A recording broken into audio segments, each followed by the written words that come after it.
Bismillahirrahmanirrahim. Assalamualaikum warahmatullahi wabarakatuh. Innal hamdalillah nahmaduhu wa nasta'inuhu wa nastaghfiruh wa na'udzu billahi min shururi anfusina wa min sayyiati a'malina. Man yahdihillahu fala mudilla lahu wa man yudlil fala hadiya lahu. Wa asyhadu an la ilaha illallah wahdahu la syarika lahu wa asyhadu anna Muhammadan 'abduhu wa rasuluh. Allahumma shalli ala Muhammad wa ala ali Muhammad kama shallaita ala Ibrahim wa ala ali Ibrahim innaka Hamidum Majid. Qala Allah ta'ala ya ayyuhalladzina amanu ittaqullaha haqqa tuqatih wa la tamutunna illa wa antum muslimun. Amma ba'd. Ma'asyiral muslimin, sidang jamaah salat Jumat insyaallah dimuliakan oleh Allah Subhanahu wa taala. Selaku khatib tidak lupa berbesar kepada diri pribadi dan kita semua harus senantiasa menjaga, menumbuhkan, meningkatkan keimanan dan ketakwaan kita kepada Allah Subhanahu wa taala. Dua perkara yang sangat penting yang dijadikan sebagai bekal untuk perjalanan menuju akhirat. Agar dalam perjalanan tersebut Allah Subhanahu wa taala senantiasa menjaga, membimbing kita untuk tetap berada di atas jalan yang lurus sehingga sampai di ujung jalan kita tetap berada di atas jalan-jalan keselamatan. Salawat serta salam kita aturkan kepada junjungan kita Nabi Allah Muhammad sallallahu alaihi wasallam serta para keluarga dan sahabat-sahabat beliau radhiyallahu ta'ala anhum ajma'in. Ma'asyiral muslimin, sidang jamaah Jumat yang insyaallah dimuliakan oleh Allah Subhanahu wa taala. Setiap kita mari melihat sudah berapa usia kita saat ini. Kalau lihat-lihat diri kita sudah ada yang 50 ke atas, ada yang 20, ada yang 30, ada yang 20 tahun insya Allah. Maka ketahuilah jamaah sekalian, jumlah umur itu menunjukkan sudah sejauh itulah perjalanan kita menjalankan kehidupan di dunia ini, safar.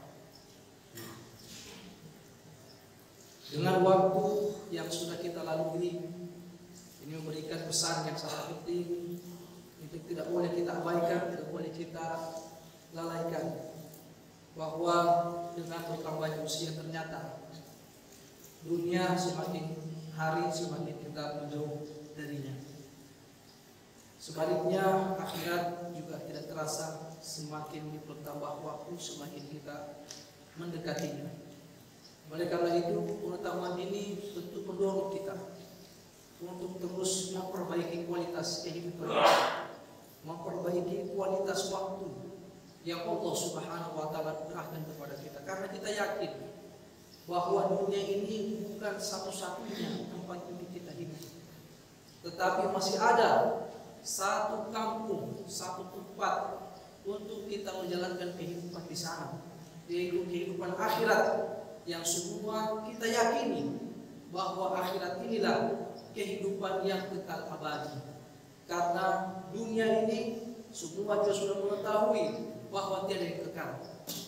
Kita setiap hari melihat, mendengarkan ada saja orang-orang yang meninggalkan dunia ini, yang disebut dengan meninggal dunia atau wafat. Itu menunjukkan bahwa dunia ini tidak kekal abadi. Oleh karena itu, jamaah Jumat yang dimuliakan Allah Subhanahu wa taala, tentu kesuksesan dalam menjalankan kehidupan dunia ini ketika Allah Subhanahu wa taala memberikan kita keimanan, memberikan kita ketakwaan. Nah, oleh karena itu, mengkualitaskan waktu itu adalah dengan terus menambah, meningkatkan kualitas iman dan ketakwaan kita kepada Allah Subhanahu wa taala. Masyaallah muslimin, jamaah Jumat yang dimuliakan Allah Subhanahu wa taala, pada kehidupan akhirat, dan inilah merupakan fase kehidupan manusia yang terakhir. Ada 5 fase kehidupan manusia. Yang pertama adalah fase di mana dia tidak disebut dengan sesuatu apapun. Lam yakun syai'an madhkura. Kemudian fase yang kedua adalah ketika mereka berada dalam rahim ibu mereka. Fase yang ketiga adalah fase di mana mereka keluar dari rahim itu, yaitu fase kehidupan dunia, dan kita sekarang ada di sini. 2 sudah kita lalui. Satu kita jalani dan dua lagi sementara menanti, yaitu alam barzakh. Dan semua siapapun dia, mau pejabat, mau penguasa, mau rakyat biasa, mau hamba yang tidak merdeka, siapapun dia akan masuk ke dalam fase yang barzakh. Kemudian yang terakhir. Nah, di akhirat ini cuma dua tempat terakhir. Kalau bukan surga, pasti neraka.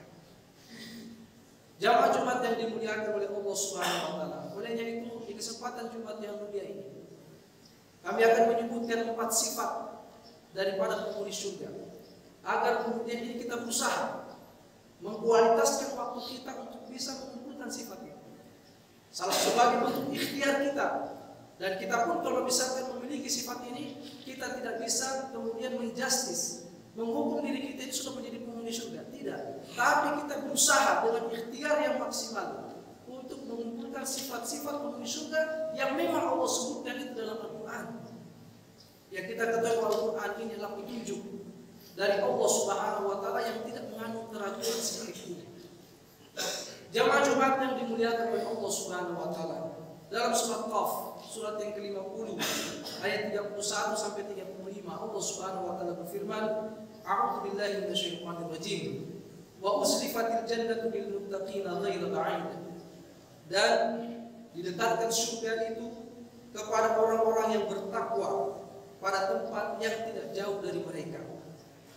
Hadza ma tu'adun likulli awwabin hafiz.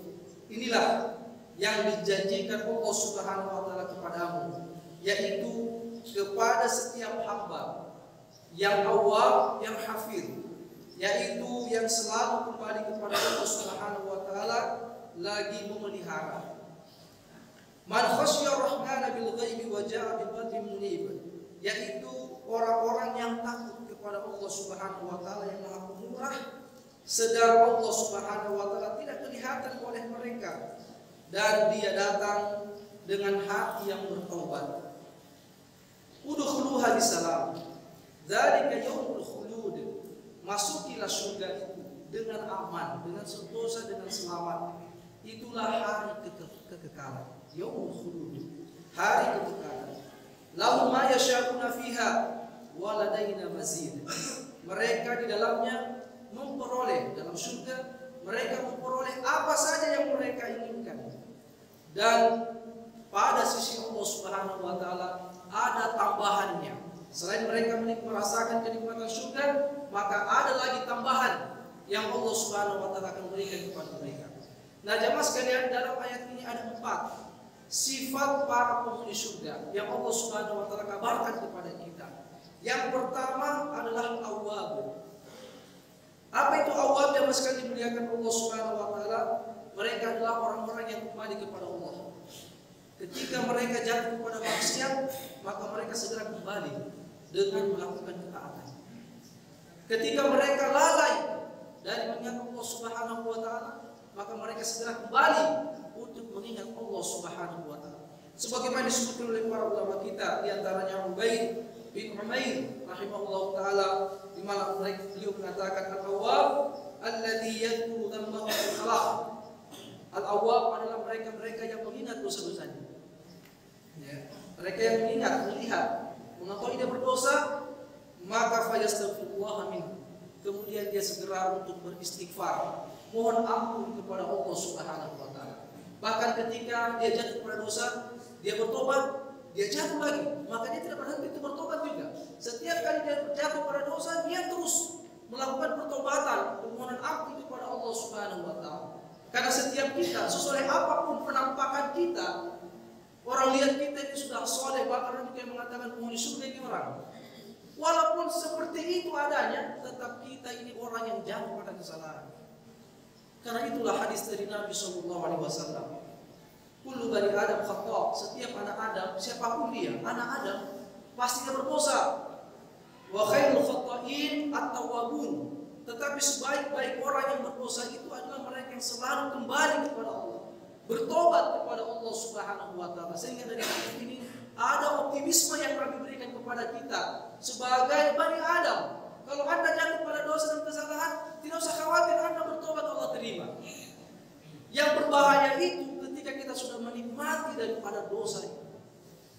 syirik yang berbahaya. Ini yang pertama, Allah. Inilah sifat daripada penghuni surga. Jamaah sekalian dimuliakan Allah Subhanahu wa taala. Kemudian yang kedua adalah hafiz. Hafiz di sini adalah mereka-mereka yang menjaga amanat yang Allah Subhanahu wa taala janjikan untuk mereka, dan mereka adalah orang-orang yang menjalankan amanat itu. Ini sebagaimana tafsir dari Abdullah bin Abbas radhiyallahu taala anhu. Nah, jamaah sekalian dimuliakan Allah Subhanahu wa taala, di antara amanat yang Allah berikan kepada kita adalah nikmat-nikmat yang Allah titip, yang bertujuan untuk kita pergunakan dalam rangka mewujudkan penghambaan kita kepada Allah Subhanahu wa taala. Nikmat yang Allah Subhanahu wa taala berikan itulah amanat. Harus kita tunaikan. Kita manfaatkan nikmat itu sesuai dengan apa yang Allah Subhanahu wa taala tuntunkan. Termasuk diantaranya adalah jika diantara kita mendapatkan nikmat kepemimpinan, nikmat kekuasaan, maka tugas kita yang mendapatkan amanat itu adalah menjalankannya dengan sebaik-baiknya. Karena sesungguhnya kepemimpinan, kekuasaan itu diberikan oleh Allah kepada siapa yang Dia kehendaki. Agar mereka-mereka yang diberikan amanat ini itu betul-betul memperhatikan orang-orang yang Dia pimpin, orang-orang yang berada di kekuasaannya. Jangan sampai dia salah gunakan amanat itu. Dia zalimi orang-orang yang di bawah kekuasaan dia. Jangan sekali dimuliakan Allah Subhanahu wa taala, kalau kita berdosa dalam artian kita zalim dalam kaitannya dengan hak Allah, cukup 3 syarat yang kita penuhi, insyaallah pertobatan kita diterima. Pertama, kita bertobat, mengakui semua kesalahan itu. Yang kedua, kita sesali itu. Dan yang ketiga, kita bersungguh-sungguh untuk jatuh kepada kesalahan yang sama. Ini kalau kaitannya dengan hak Allah. Kalau dia kaitan dengan hak hamba, ini yang bermasalah jemaah sekalian. Ini yang berat. Selain 3 tadi, maka ditambah 1, yaitu kepada orang yang kita zalimi, kita minta kehalalannya. Coba bayangkan, ketika Allah berikan nikmat kepada kita kepemimpinan, ada orang yang di bawah kekuasaan kita zalim, tidak sempat kita minta maaf sama dia. Ya. Kita tidak sempat minta maaf sama dia, meninggal. Ya. Ini urusannya jemaah sekalian sampai di akhir. Makanya Nabi wanti-wanti, ada orang yang bangkrut di hari kiamat. Dan Nabi sampaikan itu kepada sahabatnya, atadruna mal muflis? Apakah kalian tahu siapa itu orang yang bangkrut? Para sahabat mengatakan bahwa yang bangkrut itu adalah yang tidak punya harta benda, tidak punya kekayaan apa. Nabi SAW mengatakan tidak. Yang bangkrut itu adalah mereka yang datang pada hari kiamat dengan pahala yang besar. Banyak pahalanya sampai dia mengira dia sudah selamat pada hari itu. Namun ternyata datang orang yang dia pernah zalimi di dunia. Dia jatuhkan kehormatannya, dia tumpahkan darahnya, dia ambil hartanya dengan cara yang zalim, mengadu. Akhirnya orang tadi ini pahalanya diberikan kepada orang yang dia zalim. Sampai habis pahalanya, masih datang orang mengadu sama Allah Subhanahu wa taala. Tidak ada lagi orang ini bisa diberikan kepada orang yang mengadu tadi. Akhirnya dosa orang ini yang mengadu dibebankan kepada dia. Ini jamaah sekalian menunjukkan bahayanya, ya, ketika seseorang yang diberikan amanat, nikmat untuk memegang kepemimpinan, memiliki kekuasaan, kemudian dia tidak melaksanakan dengan sebaik-baiknya. Dan Nabi SAW sampaikan itu ciri-ciri orang munafik. Ya. Ada 3 ciri orang munafik. Salah satunya idza tumina khan. Jika diberikan amanat dia khianat. Dan di hari kiamat Allah akan umumkan orang ini. Mungkin di dunia dia selamat. Dia selamat, ya, dari manusia-manusia. Tetapi di hari kiamat ketika manusia dikumpulkan semuanya dari yang pertama sampai terakhir, Allah Subhanahu wa taala mempermalukan dia di hadapan seluruh makhluk bahwa inilah pengkhianat itu. Disebutkan bahkan dikasih tanda. Dikasih tanda sehingga orang-orang merasa tahu bahwa dia adalah pengkhianat. Di dunia diberikan amanat, dia khianati rakyat. Ya. Nah, oleh karena itu Nabi Allah Ibrahim alaihissalam berdoa kepada Allah Subhanahu wa taala, ya, dengan doa, ya Allah, jangan Engkau hinakan aku pada hari kiamat. Kemudian yang ketiga jemaah sekalian adalah takut kepada Allah Subhanahu wa taala. Ini sesuatu yang sangat penting. Ketika kita takut kepada Allah Subhanahu wa taala, maka berarti kita mengakui tentang kerububiyahan Allah Subhanahu wa taala, yaitu Allah Subhanahu wa taala Maha menetapkan sesuatu. Allah memiliki ilmu yang luas, ilmu yang begitu lembut, pengetahuan yang detail terhadap aktivitas, terhadap keadaan hamba-hambanya. Walaupun kita sembunyi itu, kejahatan-kejahatan yang dilakukan, walaupun di lubang semut sekalipun, itu sudah Allah ketahui. Bahkan sebelum kita niatkan, Allah sudah tahu. Nah, oleh karena itu orang-orang yang takut kepada Allah akan menjaga diri, menahan hatinya dari niat-niat untuk melakukan perkara-perkara yang Allah benci, Allah murkai. Walaupun ketika dia kerjakan itu, dia bisa selamat daripada penglihatan mata-mata manusia. Kemudian yang keempat adalah mereka datang menghadap Allah dengan hati yang penuh dengan taubat. Artinya hati yang begitu cinta pada ketaatan, cinta pada kebaikan, cinta pada kebenaran. Nah, ini penting jamaah sekalian, karena kadang-kadang hati kita ini gampang dipengaruhi oleh hal-hal yang sifat eksternal maupun dengan nafsu-nafsu yang ada dalam jiwa kita. Kita harus berusaha bagaimana dalam hati kita ini terpatri kecintaan kepada kebaikan, cinta kepada kebenaran. Walaupun mungkin saat kita cinta pada kebenaran ini ada konsekuensi duniawi yang mesti kita terima.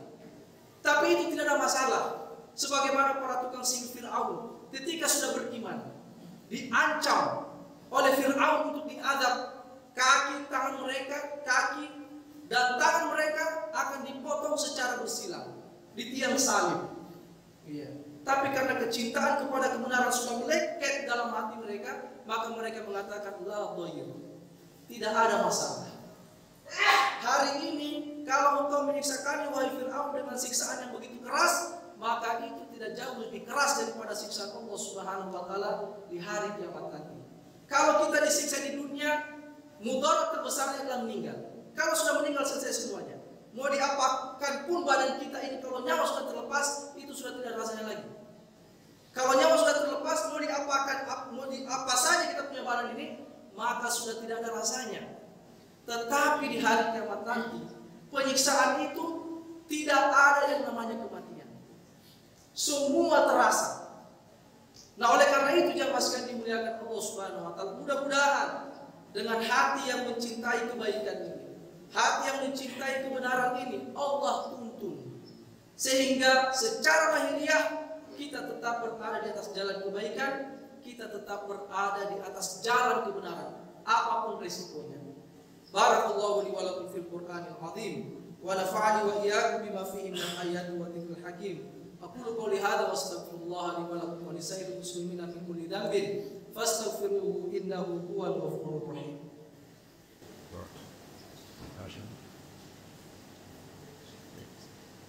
Alhamdulillahi rabbil alamin wa bihi nasta'inu ala umuri dunya waddin wa asyhadu an la ilaha illallah wahdahu la syarika lah ilahul awwalin wal akhirin wa asyhadu anna Muhammadan abduhu wa rasuluh al-mab'uts rahmatan lil alamin. Allahumma shalli ala Muhammad wa ala ali Muhammad kama shallaita ala Ibrahim wa ala ali Ibrahim innaka Hamidum Majid. Ma'asyiral muslimin, jamaah Jumat insyaallah dimuliakan oleh Allah Subhanahu wa taala. Untuk 4 sifat yang tadi, mari kita berlomba-lomba fastabiqul khairat. Mudah-mudahan Allah Subhanahu wa taala memudahkan jalan-jalannya. Mudah-mudahan Allah Subhanahu wa taala memudahkan pada kita semua untuk bisa memiliki daripada 4 sifat yang sangat agung, sifat yang sangat mulia. Kemudian yang kedua, di hari Jumat yang mulia ini mari kita banyak berdoa, minta semua apa yang kita butuhkan. Perkara-perkara dunia jangan sungkan-sungkan. Minta kepada Allah. Walaupun kita merasa saya ini orang yang banyak berdosa, tidak ada masalah. Minta kepada Allah. Ud'uuni astajib lakum. Berdoa kepada aku akan wujudkan doa kalian semua itu.